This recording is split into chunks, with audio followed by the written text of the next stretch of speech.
We'll introduce the speaker for today. Welcome, ma'am, to our session. Our speaker of the day is Dr. Sunita Halawat, ma'am. She's working as a professor at IIT Delhi. Really proud to have you, ma'am, at this session. Ma'am, can you hear us? Is our audio clear for you? Audio is fine. Thank you so much. Okay. I will introduce ma'am to all the participants. Ma'am is a founder and director of FACE Laboratories Private Limited, which is incubated in IIT Delhi from the year 2016. She is also a promoter of Aerogram Private Limited and BotLab Dynamics, which are startups at IIT Delhi. She is the head of the Living Science Group, and she holds a doctorate from the University of Illinois and at Chicago in microbiology. And she has obtained her MS from the University of Rochester, New York, and she has done her post. She was a postdoctoral research scholar at Department of Health, Albany, New York. Welcome, ma'am, to this session, and we are very keen to know your experience across all these universities. Hope the participants will also gain a lot from this speech. Over to you, ma'am. All right. Deepa, thank you so much. And I also want to take an opportunity to thank Ramya. So she has put a lot of work in pursuing me and following me.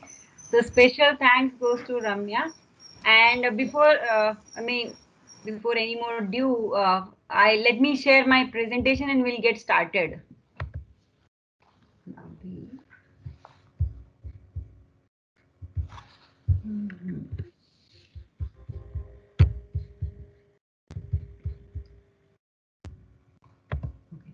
And now I won't be able to see anybody. Okay. Not like that. All right. So I have a question, Deepa. Hello, can you hear me? Yes, ma'am. Yes, ma'am. Yeah. So I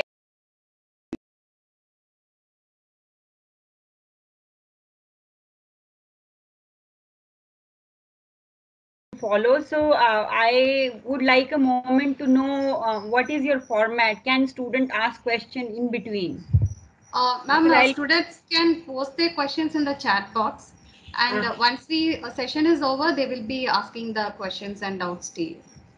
Okay. That is the normal format we follow, madam. All right.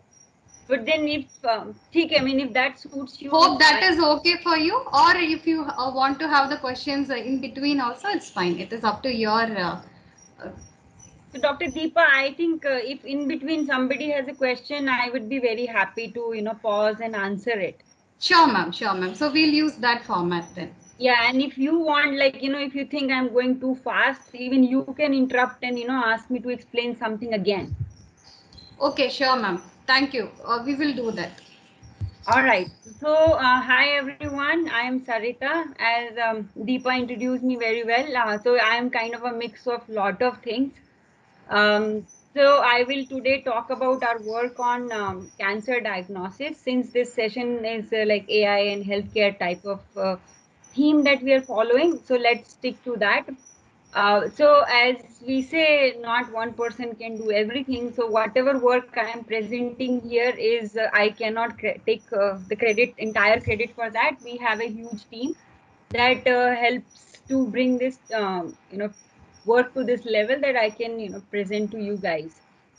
So I'll get started now. So before I start into my work, so let me give you a brief about relevant to today's area of discussion. So now machine learning and AI has become a huge buzzword. So every area you talk about, there is a word called machine learning and then AI. So now the question is, how much is their presence in the healthcare sector? So if you look at the, so I have shared a slide here, and it's kind of a summary of the what entire world is going through, and I'm only talking about healthcare here. So if you look at the pie chart, most of the research in AI and machine learning is happening in United States. And then now China is also picking up very well. They are contributing hugely, especially in AI. They are leading a huge way. India, on the other hand, has very small contribution, and we are not as big player as we would like to be in this area. So now if you ask a question, where is so when you talk about healthcare, there are three or rather four major components. In healthcare, we talk about patients, we talk about doctors, we talk about diagnosis, and then we have to continuously start doing research. So is AI or machine learning contributing in all four sectors? So if you look at the chart on the right, you will see that this area of machine learning is actually contributing to most of the areas. It's trying to solve the uh, how a patient interfaces with doctor or doctor interfaces with patient, and contributing to uh, diagnosis and research. So if you look in the legend downstairs, you'll see cancer plays a very big role in this. So the community is focused prominently in cancer using the machine learning and AI tools. And all the four fronts, people are contributing to research, doctor interfacing, and diagnosis. So what our lab has been doing, we are mostly in the research part, the green part. So we are trying to see if we can use the big data and machine learning and maybe make cancer diagnosis easy for both doctor and patient. So I'm moving on to my next slide. It's going slow.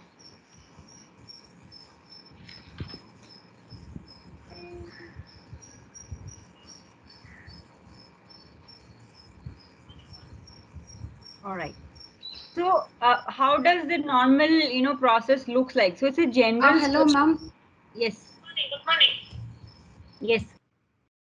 Hello. Hello. Hello.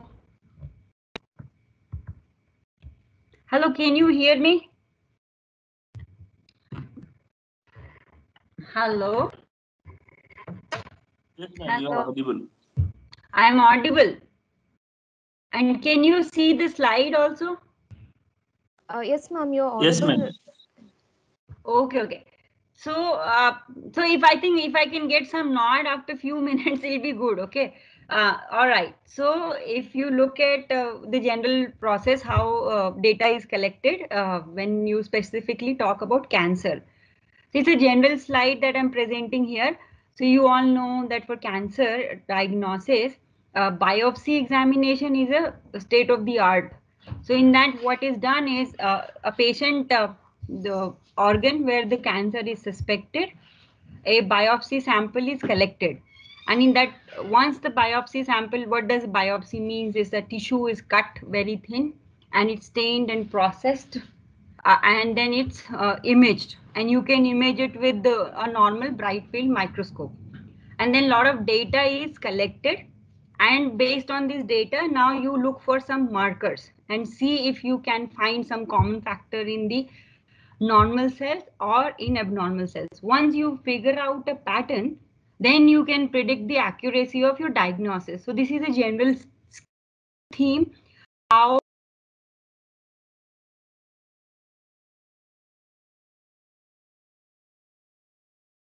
the next slide.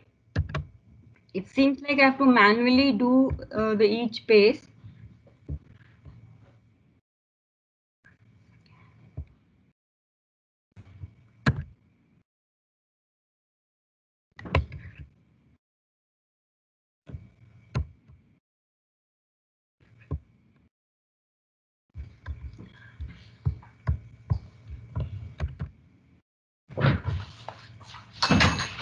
Mango.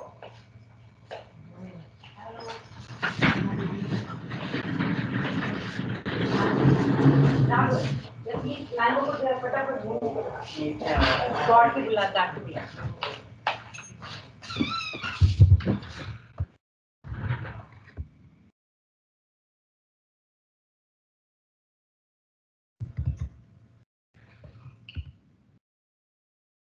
Hello. Yes, ma'am, we can hear you. I am very sorry. I think this is the slide are getting stuck. So I have. I hope the what I said so far is kind of heard by you guys. Could you understand what I said so far? Yes, ma'am. Hello. Yes, ma'am. Okay, so the general scheme of theme I have described how machine learning works in healthcare sector. So now I'm getting specifically to an area where I work. So it's called the area of cervical cancer. So cervical cancer is becoming a huge problem in India. It's the second largest cause of death among women after breast cancer. Actually, the recent data from this year is suggesting that cervical cancer has now become the first cause of death for cancer among women in India. Now more than 100,000 deaths are reported for cervical cancer. So definitely it's a area that where we need to pay attention to. And one reason why cervical cancer is spreading in India more than any other country is mostly because we have a taboo about uh, the disease is such kind of disease, and women generally report quite late in stage 3 or 4 when it's very late, and then the survival rate goes below 10%. So another challenge we have in cancer is the uh, early diagnosis. So if you can diagnose cancer early, it's just like any other disease, but the tools currently available are, when it comes to accuracy, are less than 20% for early cancer diagnosis. So we have identified these two areas. So can we help, using quantitative or machine learning tools uh, in actually improving the early diagnosis rate, and making even the diagnosis accurate. So just little bit on how cervical cancer diagnosis currently happens. So in 1950s, a very simple method was developed to diagnose cancer by a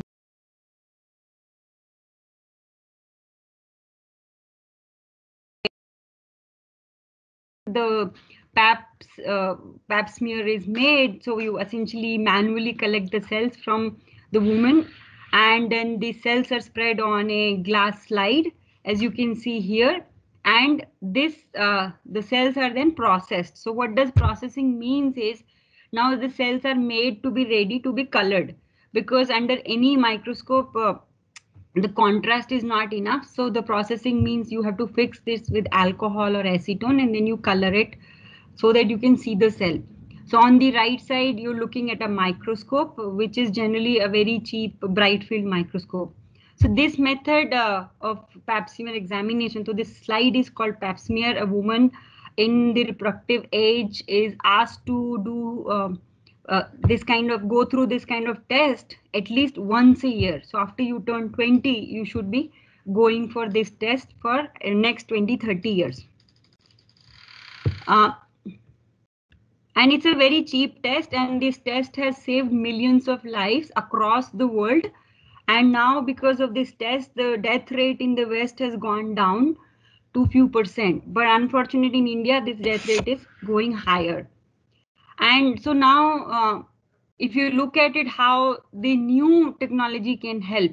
So you saw how the pap smear, the manual test was going about. So now, how is that new technology can contribute? So if you look at it in this slide, I'm showing you a bunch of machines. So let me break it down for you, what you're looking at. Uh, so the sample preparation is quite a cumbersome, even though I showed it simply here, but this process takes several hours. So it takes an entire day for a person to make this slide. And there are now machines. So if you look at on this the right side, so there are kits now available, which a lot of hospitals, especially private hospitals, are using it.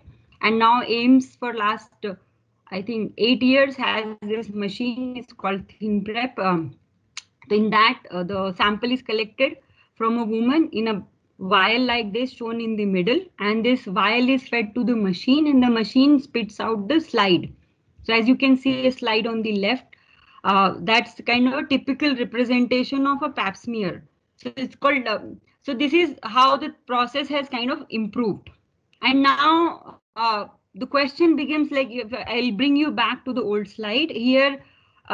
If you look at my old black and white picture, so I'm showing a doctor manually looking at the slide. So this is pretty much happening across the world still. A doctor looks through the microscope in this slide and makes a diagnosis. Now, like you can have the slide and you can feed it to a computer. So what if we image all the cells which are on this slide and then look, maybe take several hundred images and then ask the computer to make a diagnosis. So this way, what will happen that diagnosis will become simpler and it will be more accurate and faster. And that way, if you can have this set up any part of the world, it also can do telepathy, you can do telemedicine by doing something like that. Uh, can I just quickly ask Deepa, is it clear so far? Yes, ma'am. Okay. So Yes, ma'am. Audio as well as video, and the topic is clear. The speed is fine, ma'am. it is fine. Thank you so much. Thank you.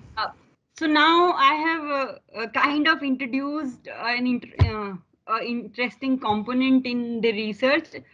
So you have seen that, we are talking about machine, but in this machine, microscope is central to the entire process. So in the next slide, if you look at, I am showing typical examples of, let's say, red blood cell, neurons, plant cell, skin cell. So the imaging is happening across the board and it helps us understand humans or organisms at a deeper level. Like how is the cell looking and what changes are occurring due to disease or some physiological change or hormonal change. So microscopy that way is playing an important role. And if you look at microscopy, it is more than 400-year-old concept. So initially there were magnifying glasses people were using, and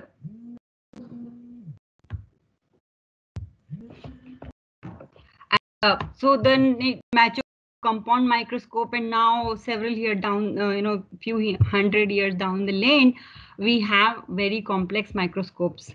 And most likely you would have come across some point in your life. So if you see the microscope in the middle, is called confocal microscope. It can do 3D imaging if your sample is fluorescently labeled by dye or a protein. And this microscope generally cost in the range of 3 to 5 crores, depending on what accessories you have put. A lot of research institutes across India have this microscope. And now there are high resolution microscopic coming, SIM, etc. And they cost additional money. So just a brief detour. So now IIT Delhi is installing a microscopy center, and the center is going to cost around 14 crore. So these microscopies have become very sophisticated and very expensive at the same by the same terms. And if you look at on the left side, there's a typical example of a clinical microscope. So what do I mean by a clinical microscope? In most cases, clinical microscope is a bright field microscope. What it means is just the light passes through the sample and you're looking at the staining of the cell using amplitude. Now, this very basic principle of how microscopy in general works. So if you, what do we like, what's a very simple process of microscopy? So we all know for microscopy, you need a source of light. And the source of light in most cases can be laser or even a white light bulb. So in the microscope I shown here on the right, the source is a light bulb, and which has a mix of all lights. And if you think of the confocal has lasers of specific wavelengths. And that is why confocal is expensive, because you can choose the wavelength you want to use to light up your fluorescent molecules. So in general, microscope involves, I'm sorry, going back and forth. So if you look at this setup, here the microscope involves an eyepiece where a person looks at the sample through the objective, and the sample is put here, and there is a source of light and the light passes through. So here you are, your eyes are the sensors. But now, instead of you looking at a picture, you can actually put a a camera. So the camera will act like your eyes. So it will record whatever it sees. And then you can recall this, and you have an advantage of looking at the samples later. So when the let's say laser or any light source goes through air, there is some disturbance and it goes and gets detected by a sensor. So now the question becomes, what happens to the light if if anything happens at all, if the light goes through a glass slide, which you all might have seen already some point, and if this light has a sample on it. So the question the physicists have asked for several hundred years, does the light know that it has gone through a material other than air? And the answer is yes, because when light passes through any source, be it water, oil, glass, or sample, there is a change in uh, the light changes in terms of amplitude and phase, which we'll discuss a little bit later. So in simple terms, the light wave slows down a bit inside the any medium it goes through. And if we can measure this change, we can know something about the sample or the medium it has gone through. So that's a very simple principle that a microscope operates on. So that is the what I showed you is how typical a normal microscope you have seen essentially does. So there's a source of light and there is a sample and then gets detected. But now you could also split the light into two. So where the light is going through the sample in one, half of the light is going through sample and half of the light is going through, let's say, air. And then you combine and now you can compare what difference has happened. And this can be recorded in then reported as interference pattern. And I'll come a little bit later that why this is very important. And you want to pay attention to this because this is a new way of imaging which is coming up in huge ways in last 10 years. So you thought and in detail. So I where the through a sample and you are measuring the changes that are happening due to a medium or the sample. All right, so we have covered this far and now little bit of physics, which I know very little myself. So essentially what I said so far, it's kind of nicely represented in this slide. So now we have expanded the laser beam. So if you look at this, the red column is my laser beam. And here is a glass slide that typically is used to hold your sample. In this case, we are holding, let's say, a cell. And you know that cell is like an entire ecosystem. It has nucleus and many more organelles which are very tiny, and you don't. That's why we need microscope to look at. So we are looking at a cell, and as I said previously, if the laser or the source of light goes through the sample, you are going to get some distortion. So you are actually recording a distorted wavefront. So this distortion, as I said, contains information on optical parameters. So you know so in the cell are three-dimensional objects. So you can get information on the, let's say, height or any other information, new information, which typically may not be available with current ways of microscopy. And don't get overwhelmed. I will keep explaining this little bit more in the following slides. So coming back to the interference pattern, and let me walk you back to the slide I showed you a little bit. So it's very simple. You have a source of sample. The light is going through the sample and we have split the light into equal two halves. One is going through the sample, one is going through the air.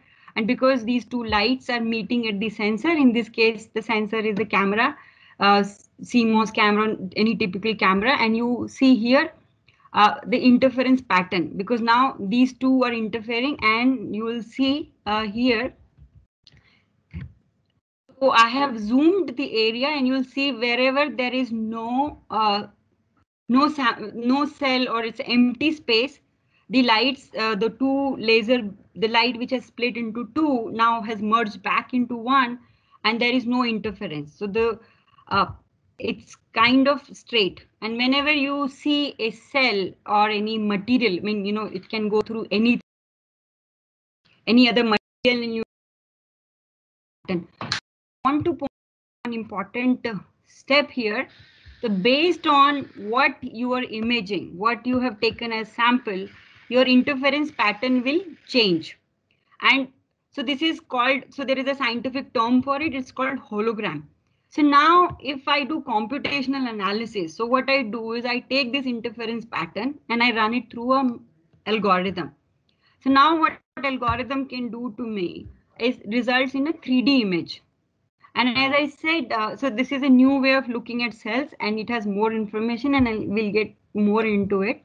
So in short and summary, the interference pattern, and if you run this specific algorithm, you can have a 3D image of a cell or any object that you put under microscope. So now I'm bringing you back into the details of what we have been doing with this technology. So in short and summary, we are developing a technology to assist for rapid and accurate screening and diagnosis of cervical cancer. So this might sound very complex to you. So let me bring you back to this slide. So what essentially, it's very simple. What I'm saying is, if I can get a 3D image of any cell, and in this case, I am typically want to focus on cancer cells. So once I have cancer cells, if I can see them in 3D, and can I compare these cells to non-cancerous cells? And once, because cancer, so cells are just like us, if you think of it. Like if somebody looks at me in person, I would look different than Deepa or Ramya. So this is pretty much we want to do with 3D imaging. So if we look at cells individually in 3D, and then we can identify them individually based on their parameters. So somebody will look fat, somebody will look short, and somebody will have other parameters. So essentially very simple way we are looking at cancer cells. So what we want to do is have cancer cells looked into 3D and try to identify any feature which is specific to cancer or non-cancerous cells. And then you feed it to computer, and you know, and then you find the identifying parameter, and let's see if you can quantitate, you know, make the process automated.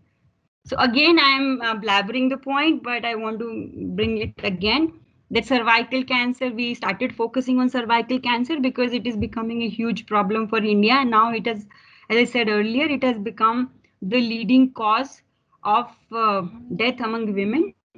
And yeah, just 1 second.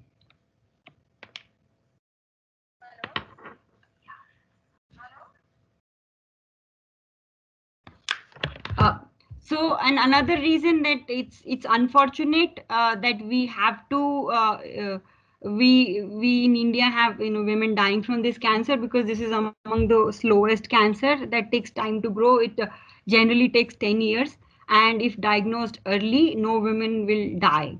So, and the other reason is because India is a hugely populous country. The population is growing, and the doctors and medical system is under stress all the time. So because of now screening of every woman is also the manual, this process has to be done. So these are the limitations, that because we have poor healthcare infrastructure, we have cognitive bias that one doctor might.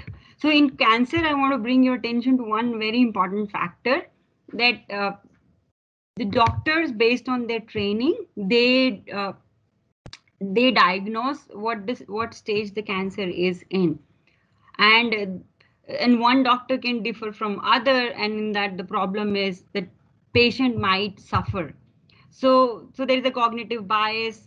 There is then, you know, if you do if you collect the images of, then there is a gigabyte of data. So there are a lot many issues, and then that's why uh, the scientific community is interested to solve this problem. So the challenges are numerous, and we need to solve that. So now the question is, what can new 3D imaging offer? Can it help reduce workload on pathologists? Can we create a new methodology in the process that originates from a high-end microscopy technology. And so these are the questions that led us at IIT Delhi more than, now it's close to 8 years that we started wondering about this. So I'm taking you a little deeper into cervical cells. And if at any point you get overwhelmed, you please let me know. So what you are looking at on the left side is a typical healthy cell from a woman. So what we have done is, for this study, we have only used human patient samples. And for that, we have been mostly collaborating All India Institute of Medical Sciences in Delhi. And the process is very simple. We collect the patient samples which are currently not in use. So what AIIMS does is, all the patients who come for this cervical cancer examination, their inventory is built, and the samples are collected throughout the years. So there is an inventory of several years. And so we decided to use these old samples, and in our study we have used 2 to 5 years old samples. And here you're looking at a typical cervical cell, which is a healthy normal cell. And in this, it has an irregular shape, and there is in the middle, this dark circle is the nucleus, which is the central processing power of a cell. And why it's important for us to look at nucleus is because whenever the cancer happens, the changes first start to occur in the nucleus of the cell. So that is why the doctor has to look at the nucleus first and identify what is going on. And so let me prove that it actually happens. So if you look at the cell beneath the one, you will see the nucleus now has gone bigger. And not only bigger, the staining has also changed. So now you're looking at, they are not uniformly. If you look carefully, it's not uniformly spread out. You will see these dark patches and dots. And then now, so this is what a doctor is looking at. So if you go for pap smear test, this is what doctor is paying attention to. So if your cells are looking like this, the panel on the top, so you will be labeled as healthy person. And if your cells are labeled beneath this lower panel, then the doctor would say it's an early sign of cancer. So you are getting to start to have cancer. And so now, as you can see, because the differences are not that stark. So based on how much work you have, and so you could actually make a mistake. And there is a study to show that in cancer diagnosis there is a 30 to 40% error in diagnosis, and especially, as I said, in early cancer. And here I'm showing a typical example of even before the cancer has started. And I want to also share a very interesting fact with you. So as I said, the nucleus is the organelle in the cell which is going to change when the cancer is going to happen. But this change happens several years before even the cancer can even start going on. So the signs of cancers in humans much before the diagnosis could ever happen. So the sooner you catch it is better for the patient. So now on the right, you're looking at the 3D image, which we used using the principle I just described based on the interference pattern. So ये तू रख ले अनुज please, बार-बार बज रहा, answer करती हूँ. So here I am only focusing on the imaging of the nucleus. So let me revise again. You are looking at a cell, and then we are looking at the central part, which is the central processing unit of the cell. Here that central processing unit has been amplified. So you are focusing on that part. We collected the data from here and have generated the 3D image. So now if you look at the beauty of the cell is, so look at the nucleus now here. So you are looking at the nucleus in 3D, and I'll take a moment later to explain that what you need to look. But here I just want you to appreciate the difference between these two cells. The cell which is looking, you're focusing, and by cell I mean nucleus here, the central part. So now you can get a lot more information. Similarly, here, if you go down, you will be seeing differences. And now if I ask you to compare these two panels, so these two nucleuses, the one on the top and one down, if you pay attention, you will see the difference is lot more stark. Here the difference is you have to like squint and see what is going on. Here by itself you can recognize, okay, something is going on. Maybe we need to analyze that. So we are in this digital age. We cannot manually look at these cells or even collect the data. So what we have done in our lab, we have built our own software which can take a bright field image. You essentially you can feed it. So what we do, we collect bright field image, we feed them. We also collect the interference pattern data, and with this software, we are generating the 3D image of individual cell. And here the focus is only on the nucleus. So we are collecting data just of the central processing unit, the dot. So we just collect an area slightly bigger than the nucleus and create a 3D image and have them collected. Now I am just sharing a little bit more detail on how the process is done. And so what we so what this software means that a lot of the process has become automated. So what is going behind this software is shown in this next slide.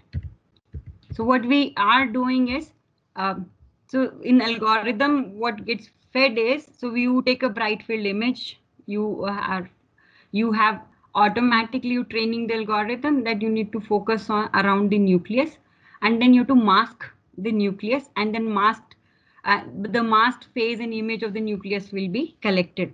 So now when this I said you're looking at the quantitative parameters, because whenever the cell is in 3D or the nucleus is in 3D, we need to tell the software what it needs to look for.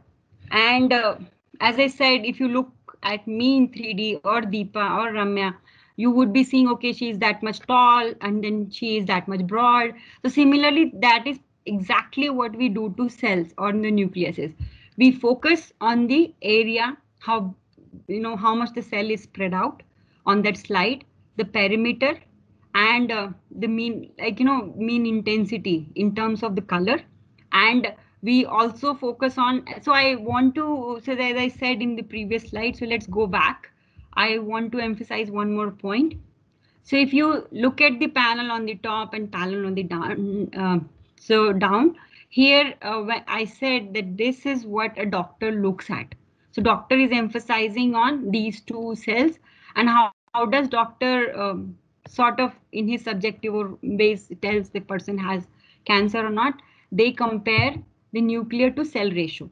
So what it means is, if your nuclear to cell ratio is more, then this cancer has started. So the ratio is what is important. So we are also collecting the conventional wisdom that is known in the cancer. So cancer is also as old as humans. Rather, cancer is in this because wherever the cells are, cancer is going to happen. So cancer is not a new disease, even though cancer has become more prominent because of the lifestyle and the way we are now, the kind of food we eat and the environment we live in. So we are collecting the bright field parameters, as I said, the typical parameters which can be collected even from a bright field microscope. So you're looking at area parameter, NC ratio, and the mean intensity. So now the interesting parameter we are additionally collecting is the phase parameter.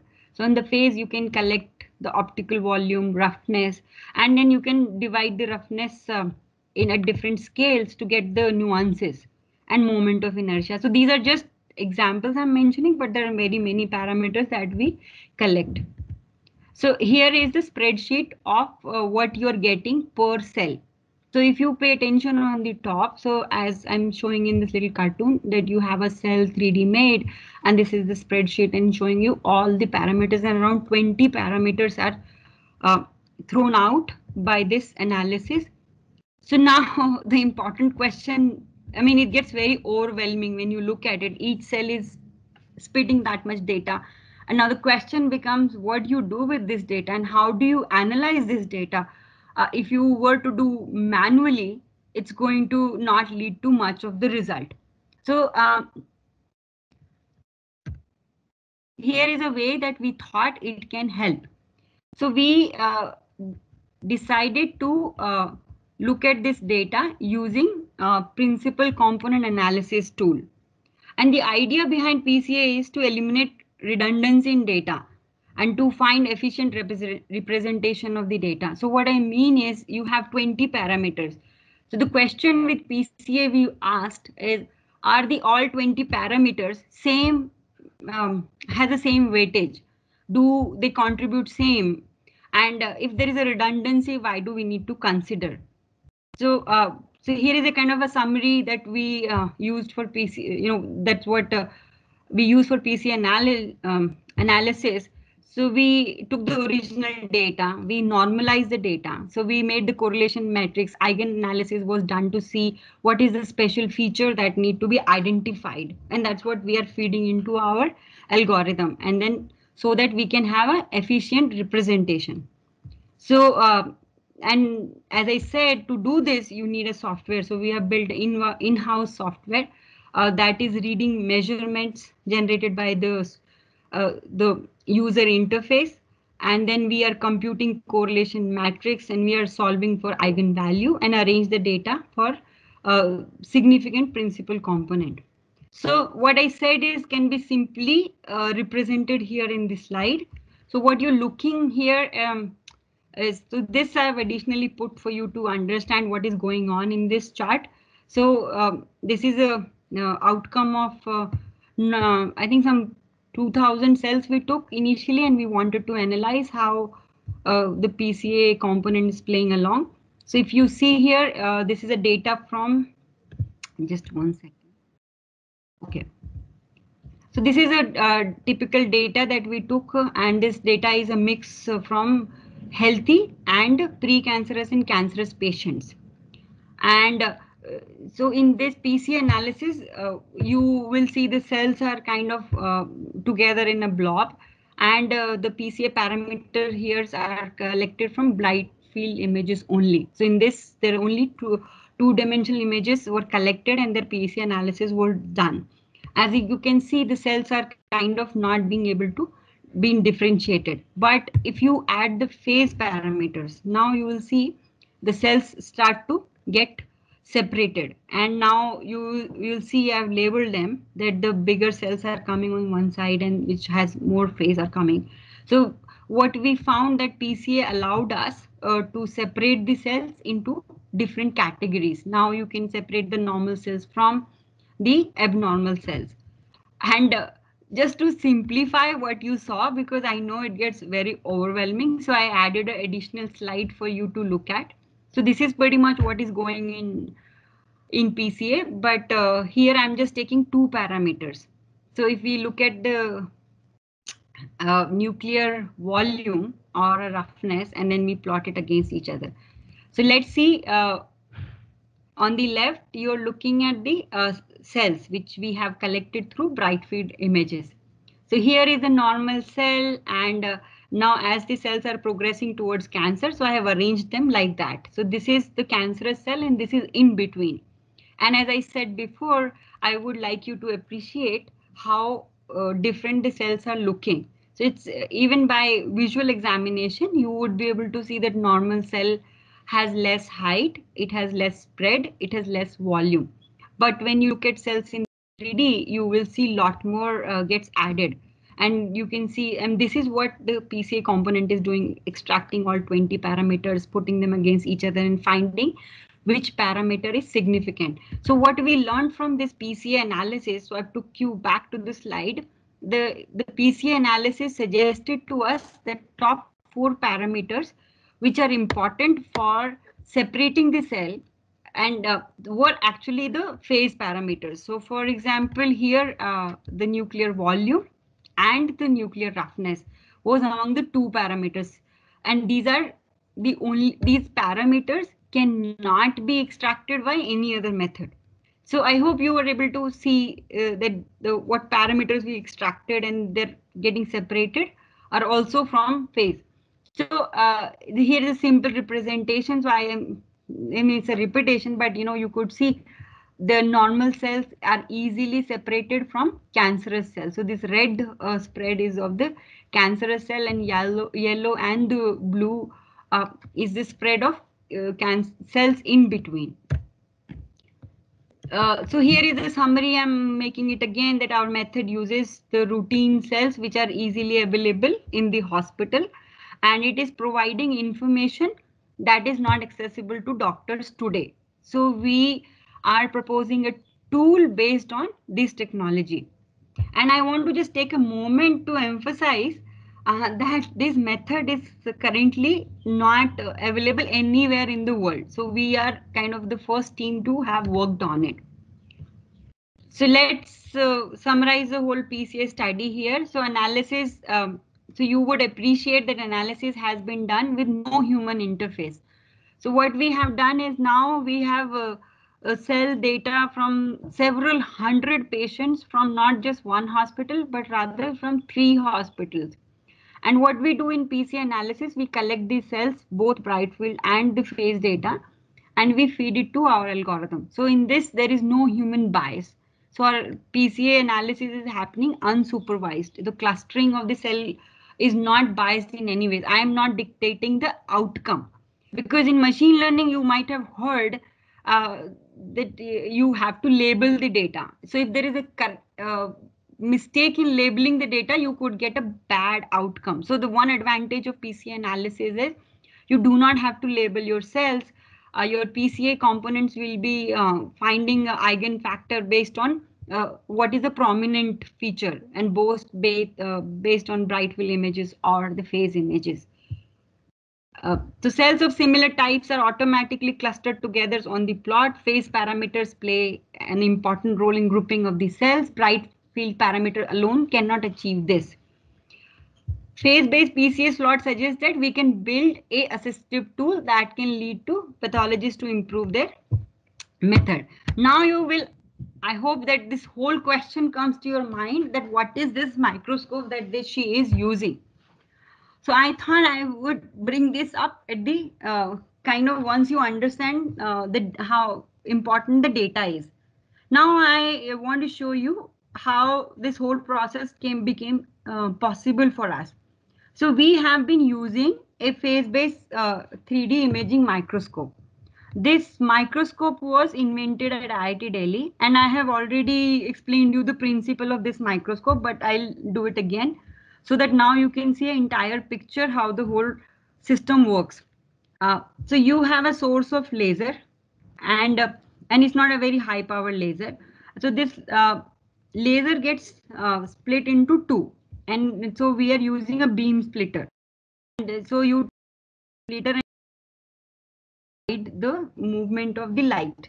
So now one beam is going to go through the sample, one beam is going through the air, and so here is a microscope objective, and both the beams get together here, merge with each other, and get detected by a CCD CMOS camera, and it's not a very expensive camera. So just a very simple camera you can imagine, and this camera now storing the data in a computer. So I hope you understood. If you have question, I can take it later. So this microscope, as I said, is invented at IIT Delhi, and here you're looking at the original system that we made like almost 6 years back. This was a breadboard system that was built with the components easily available in the market. So here you actually are looking at the source of laser, and here the laser gets split.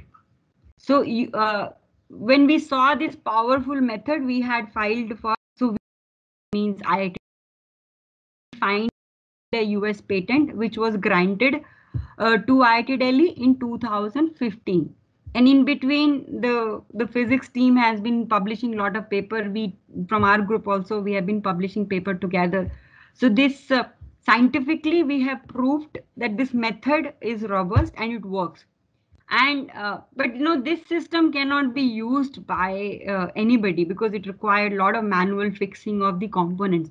So what we have done, which you can feel very proud of, this setup was licensed to an Indian company. It's called Hallmark, based in Kochi. And they made us our first system. So here now this gets changed into this. So this is India's first 3D imaging microscope based on phase technology. So now you will say she's talking so much biology and the topic is AI and machine learning and what happened to that.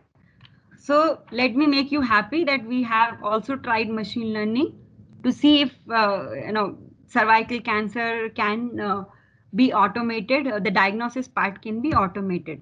So we have used, and I want to say this was done initially only with 2000 cells.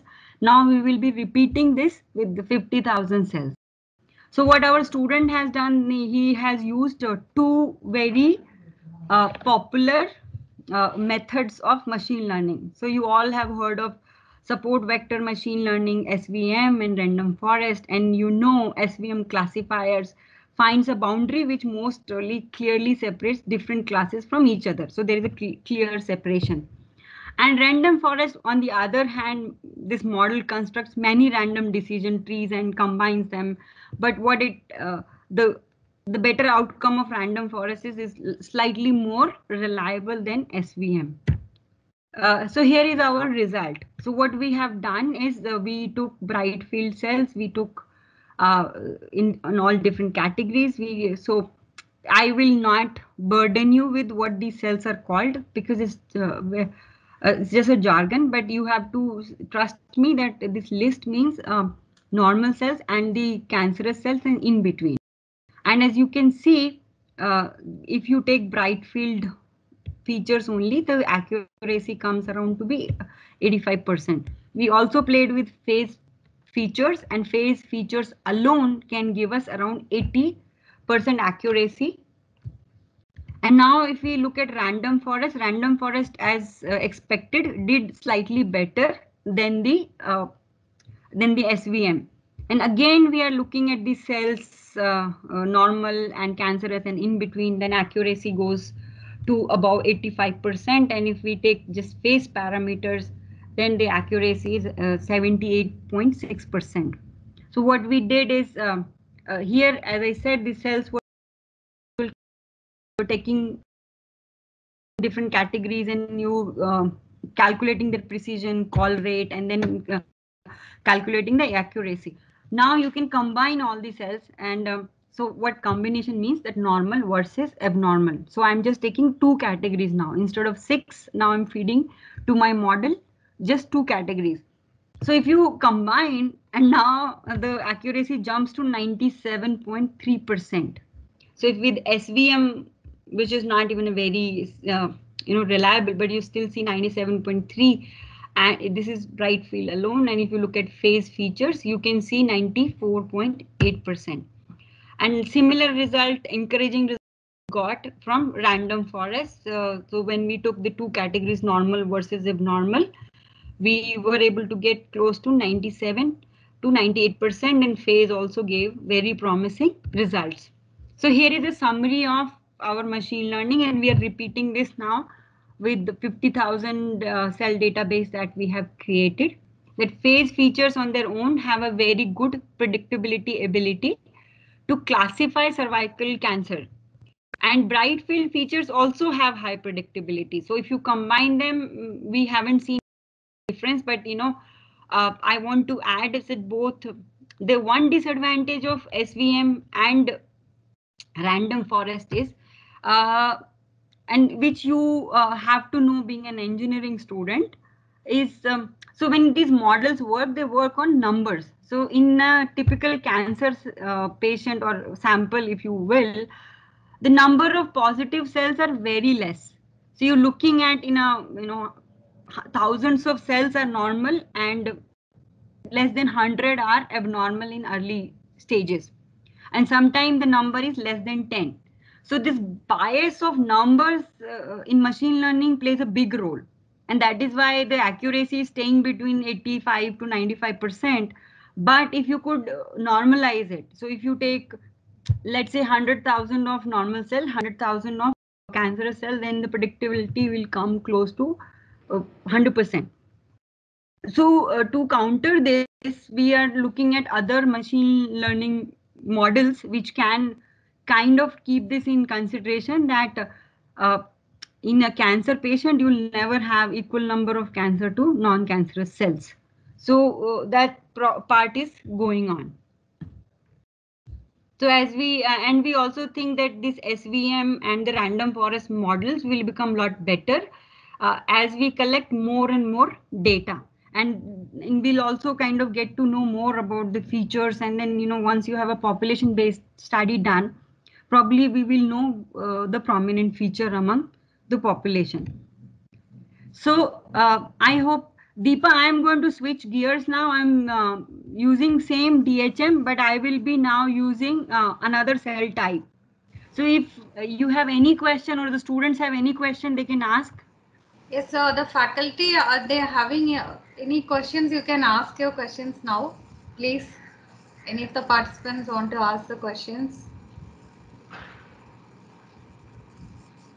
Ma'am, actually the session was clear, so I will wait for anyone want to ask a question can unmute and ask the questions, doubts. It's fine. So we'll wait till the end of the session.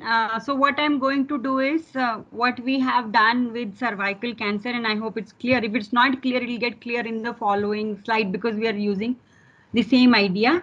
So I am going to change now sample from, so we started exploring other cancers. So we took blood cancer. So I'm not going to show data for that, but I thought I'll show you some fun data that we have collected for red blood cells. Okay.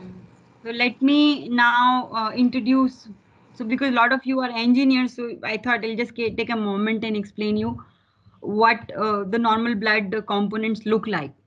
So I have too much, I think, background so for you to follow through.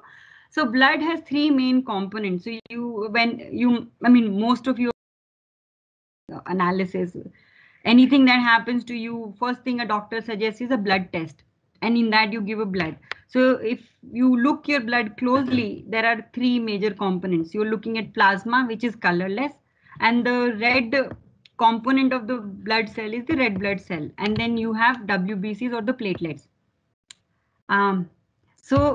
Whenever there is infection, the WBC number goes high. But generally, if you look at the blood, RBC is the one component that is a major component. So what is the role of RBC? And I'm only focusing on RBC because now on my the study focusing on that. So RBC is a very essential carrier, or if you think of it as it's the most essential component in your body. You need it for your survival because RBC is carrying oxygen, and you cannot live without RBC's contribution even more than 5 minutes. So RBCs are carrying oxygen, and that's why they have a big role to play. And number of RBCs is a lot. 2 to 3 million cells are made per second. And whenever you are looking at RBCs, you're like billions of cells in your blood. And so the RBCs are circulating in your body. So this blood gets kind of changed every 120 days. And so RBC is a process because they're high power. They have to kind of keep supplying oxygen. So their life is if you compare, is small. So 120 days, they will have to finish their life cycle. So as I explained previously, using the 3D imaging microscopy, you can now look at these cells in 3D. And so this is kind of a fun project that I really like. So what we have done, I'm missing one bar here, but I'll explain that. So if you look at, 1 second, if I have that. Yes, I'll take this slide. So as I said, the life of RBCs is 120 days. So I have made a kind of a scale here. You look day 1, day 120. And what I have done, so I've also placed these cells. So these are the images from a regular bright field microscope. So you're looking at these cells, which are arranged based on their surface area. or the age. So, and I'll explain you how we know what is the age. Because when you take a drop of a blood or even look at random blood sample, you will get a population of red blood cells. What I mean by population means some cells are going to be very young, some cells are going to be old, some cells are going to be in between, just like a human population. So if you take a area population, some are children, some are old people and middle age and teenagers, and just like that, cells, when you look at them, they are entire population, young to old, and some are dying. So what we decided is that when we have 3D imaging microscope, why don't we characterize these young, old, and in between? And can we see a pattern? So do like in humans, all old people in some ways look similar. There is a white hair and then skin get wrinkled. So there are specific characteristics associated with each age group. So young people will look certain way, old people will look certain way. So using that theory, I thought even cells might have that characteristics. So in a population of red blood cells, can you now identify old to young? And the good news is we could. So what we have seen, so when the cells are young, their surface area is more. So the yellow bar is the surface area.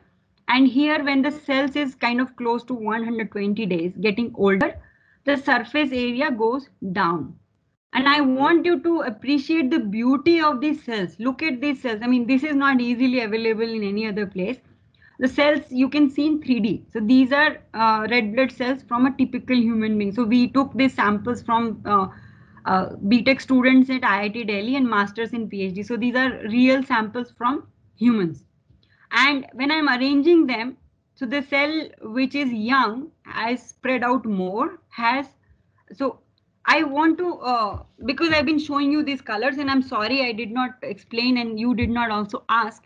So what are these colors? So let me take a moment to explain you.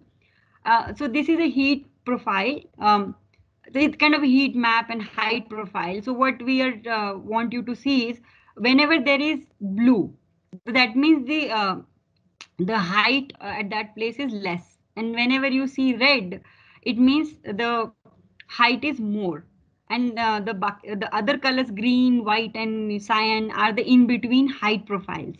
So now you are if I ask you to emphasize, look carefully closely to this cell, you will see that here this cell has more height than this cell. So if we look at this cell here, the height only goes to yellow. And once you get a height profile and you get a area profile, so obviously what can you do? Multiply height by area, you get volume. So you can automatically look at the volume of the cells too.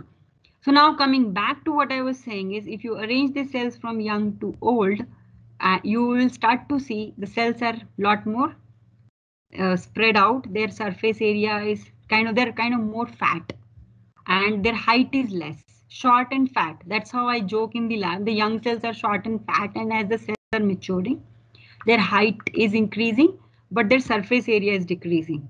So this is kind of one pattern that we have seen across the population. We have done now close to 200 students in 3 different microscope and stages, and not even once we have seen any change. So this is a very striking feature that we have gotten, that younger cells are short and fat, older red blood cells are, their area is small and their height is more taller. So they're tall. So surface area is decreasing, volume is decreasing, but the height is increasing. And because their volume is decreasing, the hemoglobin concentration is increasing. So hemoglobin is essentially a molecule that carries the oxygen in your. So here I am describing you how the process works. So it's a very simple process that we have developed. What we do is we take a, so as you can see in this picture, we take we prick with the needle, we prick the finger of a person with a needle, and we spread the blood. So here you can see the blood is spread thinly, and here is the microscope that we have built in the in association with the Hallmark. And here this cell is now getting imaged. So we image this cell in bright field and the hologram, as I explained you at the beginning. So these two parameters, the two images are collected simultaneously. First we take this one and then this one. So this kind of act as a reference. And as I discussed in great detail, the software that we have built in the lab. So we feed this image to the software, and now you can see the cell is, the image of the 3D image of the cell is reconstructed. So it's a simple process, but still it takes time because you have to collect the data, process it. So this data happens in the lab and this happen on the computer. And as I said in the beginning, that you hold your thought and I'll explain you. So this kind of imaging is not a typical imaging. So if you look at the microscope, typically you put your eyes and you see a cell. But so the new category of imaging that is happening now is called computational imaging. You collect data and then computer will help you with the algorithms to make sense out of it. So all kind of high resolution microscopy that is coming out is all computational. So it's a mix of both. And so the computational analysis, so you collect the data in the lab and you sit on your laptop and then you're generating the 3D images. And this in the 3D images, you can even see the profile. So as I keep saying again and again, when you see cells in 3D, you can actually draw a lot of information. So if you have a mathematical mind, this can really lead to very interesting tools for diagnosis or even looking at cells for research purposes.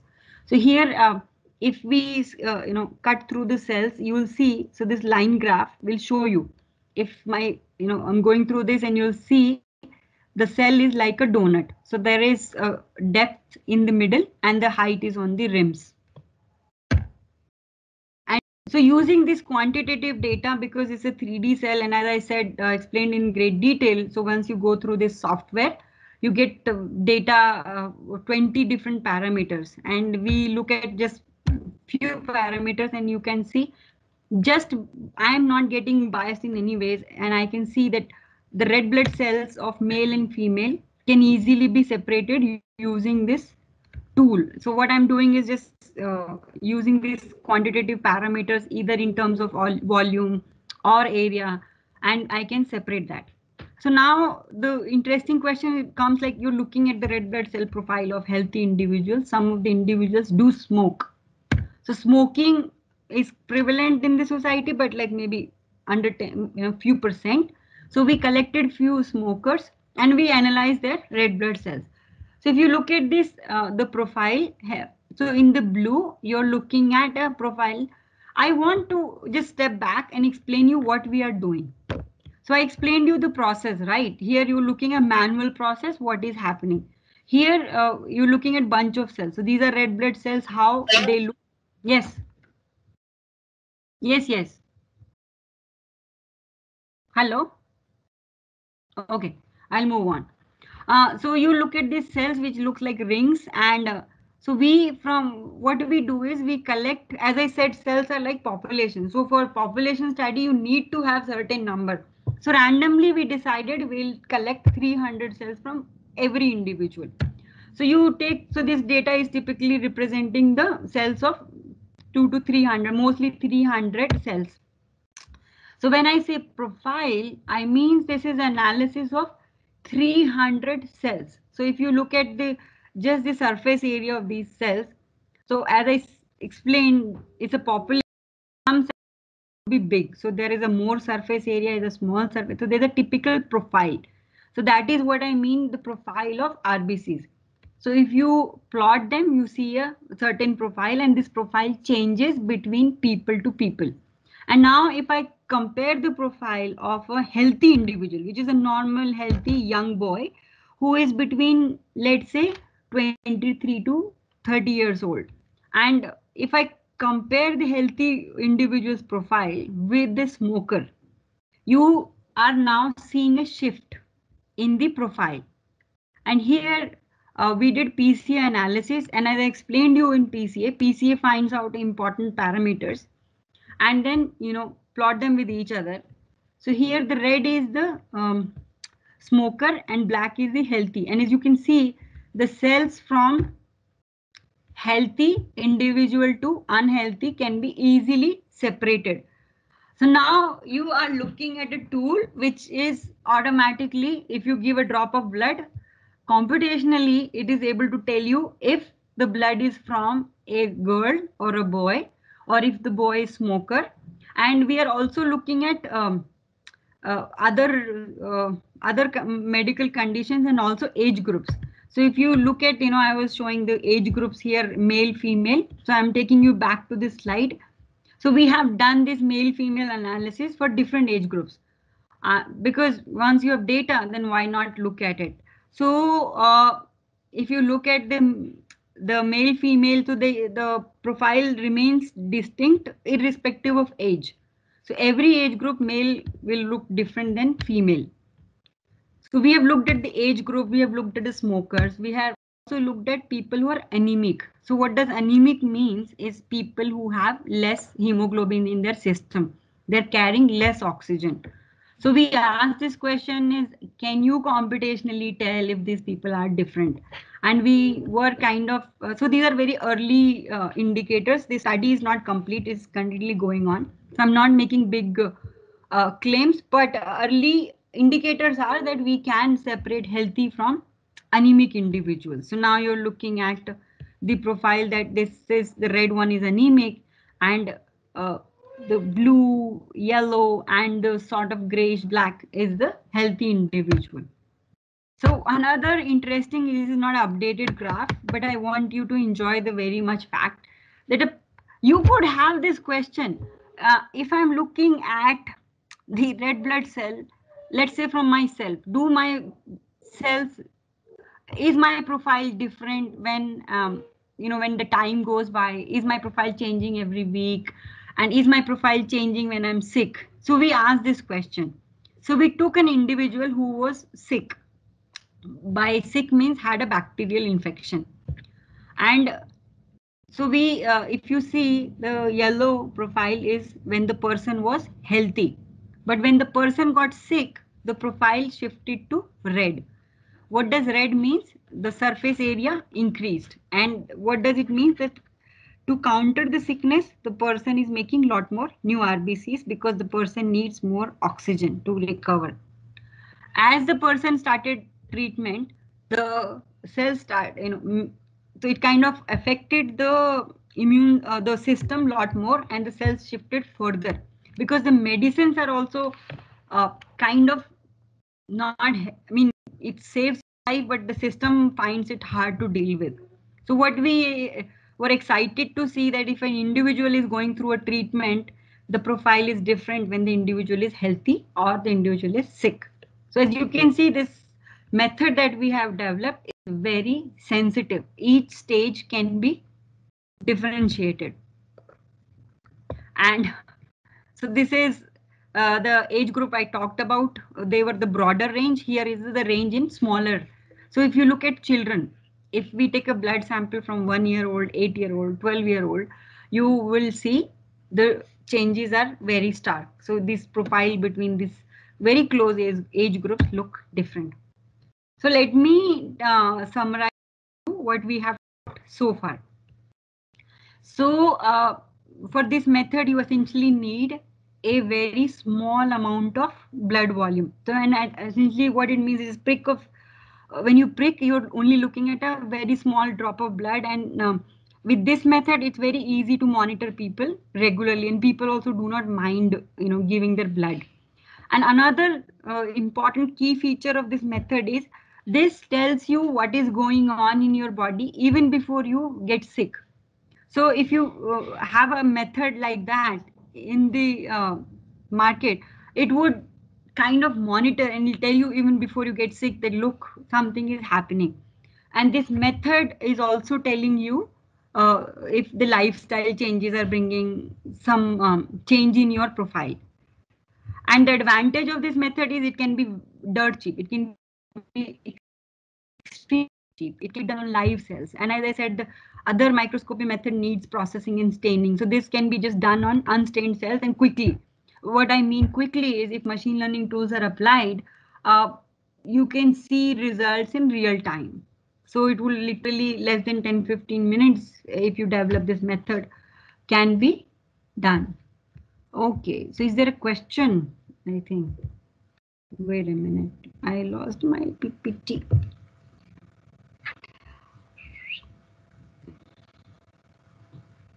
All right. I think I've lost my PPT here. All right. I thought you had a question. Samadipa, can you please read me if there is a question? Yes, ma'am. There's a question by one of the participants. I'll read it out by Yes. Mary Grace Neela. Can you, ma'am, can you explain the dimensional reduction in machine learning? This is what, ma'am, the question is. Yeah, Can you explain the dimensional reduction in machine learning? Yeah, for that I have to ask the student who did this, because I have not done this part. So I will, if I can hold of the student, I'll ask him. So I think Mary has to hold her question. Is that fine, Mary?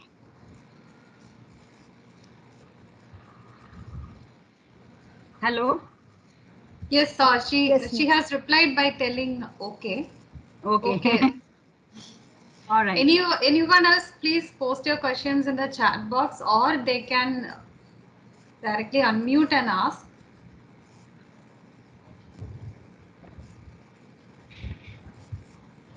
All right. If there are no further question, let's move on because we still have more Okay, slides. ma'am.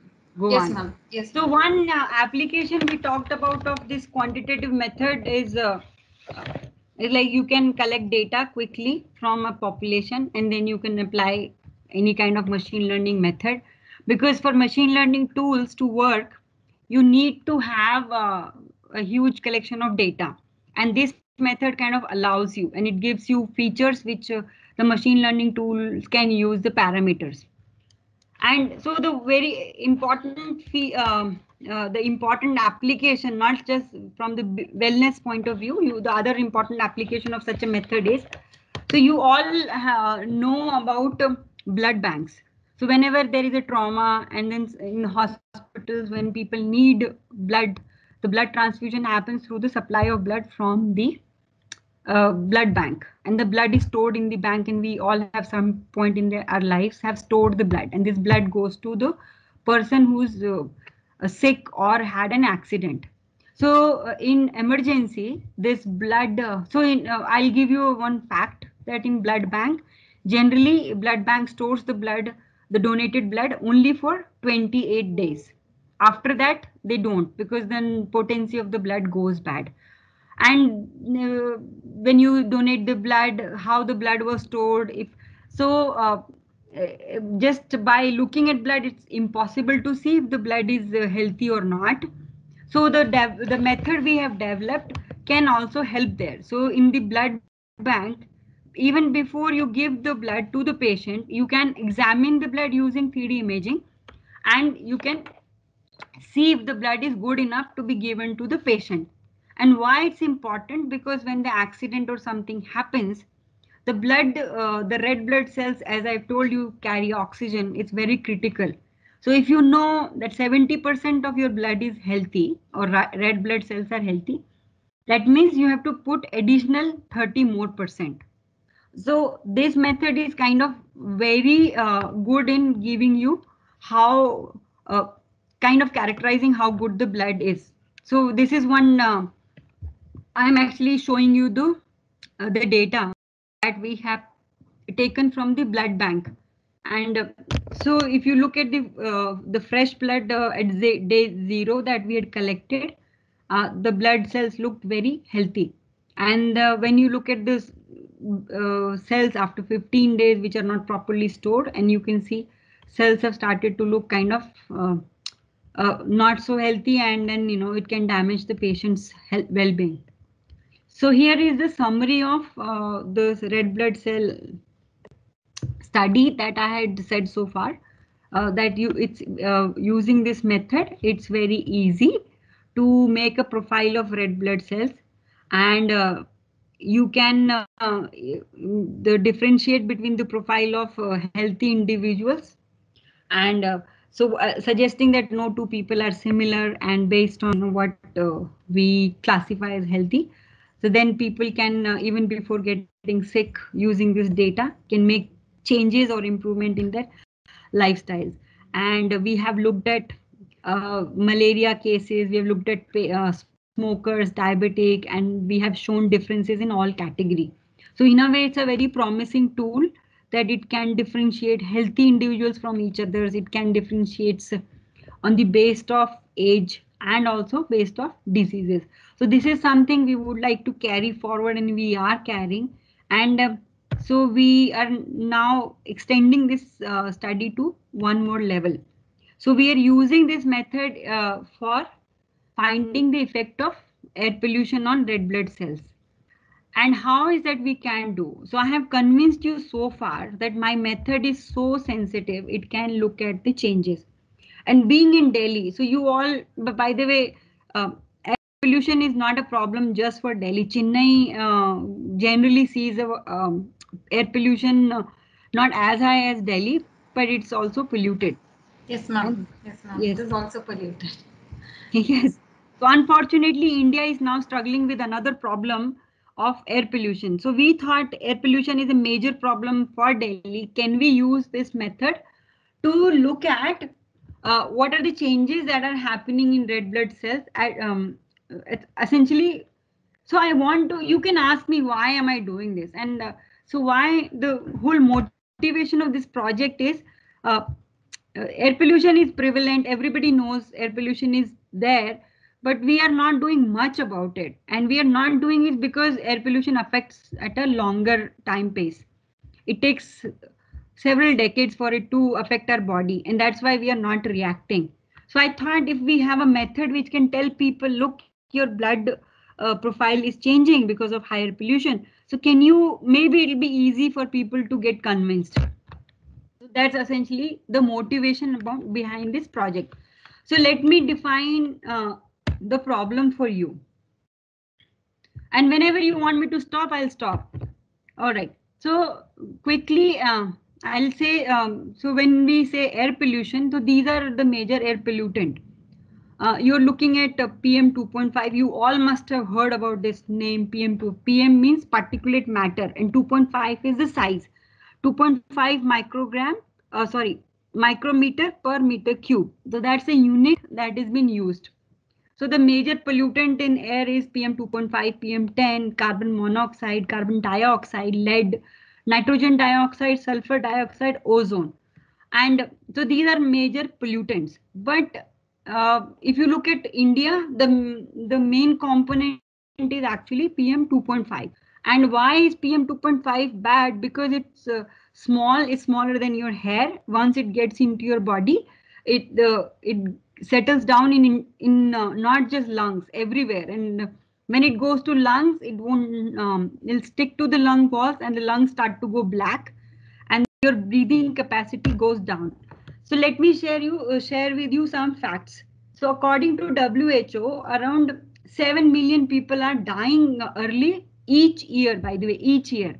So if you look at the data of how many people have died because of coronavirus. So because of coronavirus, around 1.5 million people have died. But if you look at the air pollution, the per year data, the 7 million, 70 lakh people every year are dying because of air pollution.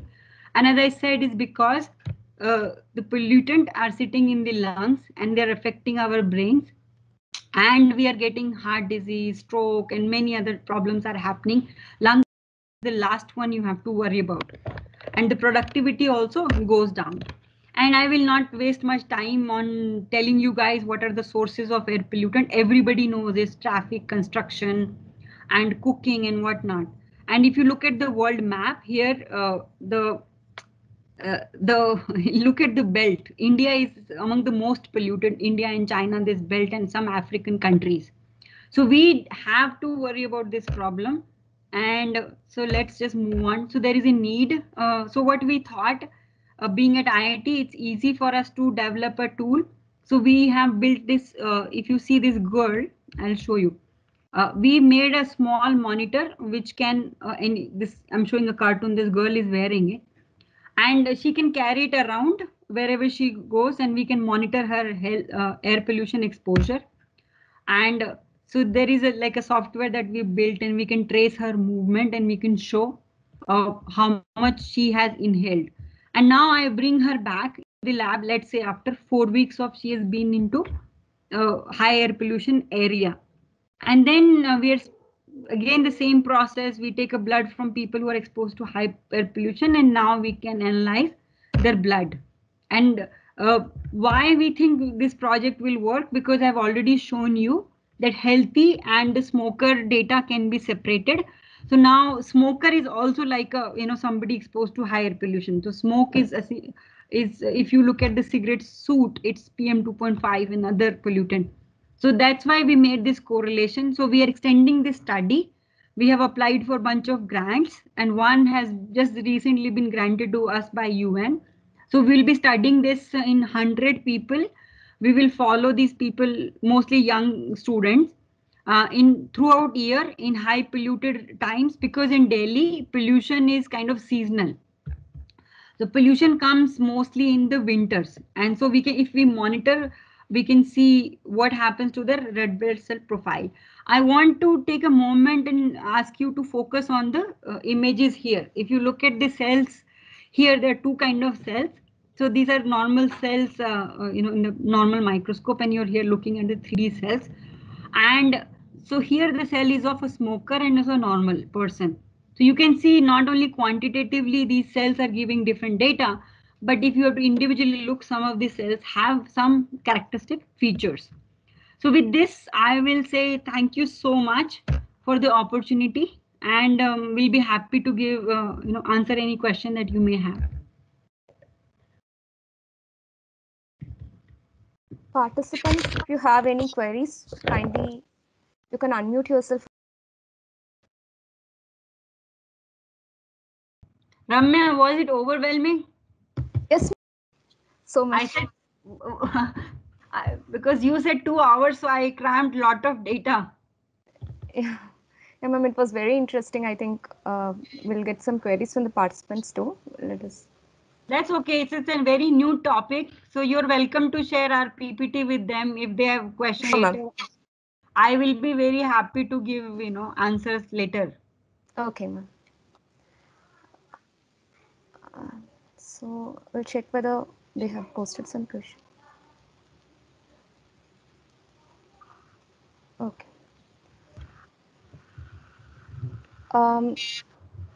So I think they can, if you have questions, you can. Yeah. Okay. So thank you so much, ma'am. So we are really very happy to have such an eminent person with us, and we are grateful to Dr. Sarita Agarwal, ma'am, for accepting our invitation in spite of a very busy schedule.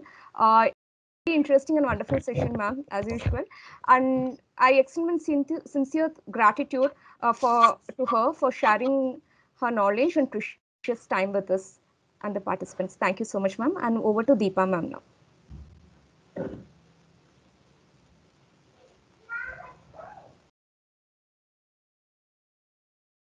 Deepa, you're not audible. Deepa, ma'am, please mute. Yeah. So thank you so much, ma'am. Actually, I was listening from the start to the end of the session, and I could realize that you had come across so many domains, starting from optics to physics, and then to the biomedical analysis of cervical cancer, and regarding the red blood cell profiles, and how the profile is used to differentiate between a sick and healthy individual. And even it was a new thing for me to find out that RBC profile varies based on the age. And finally, your IoT application that you came across, that is studying the exposure of air pollution with the RBC profile as a biomarker, a very good research topic.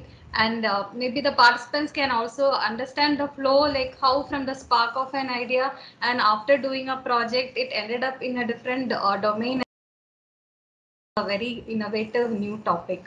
So thank you so much, ma'am. It was indeed, we are really privileged to have you amongst us. And please join us in the future sessions too. Once again, my heartfelt thanks. Thank you. Deepa, I just want to I want to say one last thing. Yes, ma'am. Yes. So I hope that students, one thing they have to enjoy. It doesn't matter how much they understood; they have whole life to understand. So what we have done, and as I said, I cannot take the credit. I mean, it's been done by the team. So we have a huge team. So team for machine learning. We have team of physicists. We have doctors, and my own team, which is collects the data. So it's a teamwork. But what I want to say is what students should take away from this presentation, that all of the work I presented is the original idea that we have been working. So we are not like, it's not something has been done in United States or something and we are copying. So it's the original idea which is taking a lot longer. So starting from microscope that we built in India, we built the application in India, and with the IoT platform that we're integrating in the world. So we are kind of, it's a harder problem to work on, but we take pride in the sense that it's something that's our idea. We are leading the world in this way. And that's why we are able to also publish some good international papers taking a lead on that. So if students want to work in research, they should at least try to work on some original problems, have creative and original thinking. It's going to be hard, but it's important. Ma'am, can I ask one question? Like, will get any chance to work with you, like, with some of the projects in future? Sure, sure. Have the project from students is let us know in advance so that we know when to place. So let's say you want to come in summer, so try few months early so we know what background and we can accommodate. So we are more than happy to take students for internship. So they can come stay in near IIT Delhi and they can do the projects. It can be like that, or Yes. If they fit the team and they're interested, we definitely try to accommodate people from across India. I mean, at least that's our philosophy. We want to encourage students, and it gets overwhelming. As Deepa said, we have crossed a lot of boundaries. So starting from cervical cancer, we are ending up at IoT platform. So it's not everybody's cup of coffee. If you find it interesting, why not? Please come. It's a proud moment for us also. You have displayed your entire project to us and amongst all the participants. We are very privileged, and from the bottom of my heart, I thank you once again, ma'am. Thank you. Thank you so Thank much. you, ma'am. Have a good day. Thank you, ma'am. Thank you, ma'am.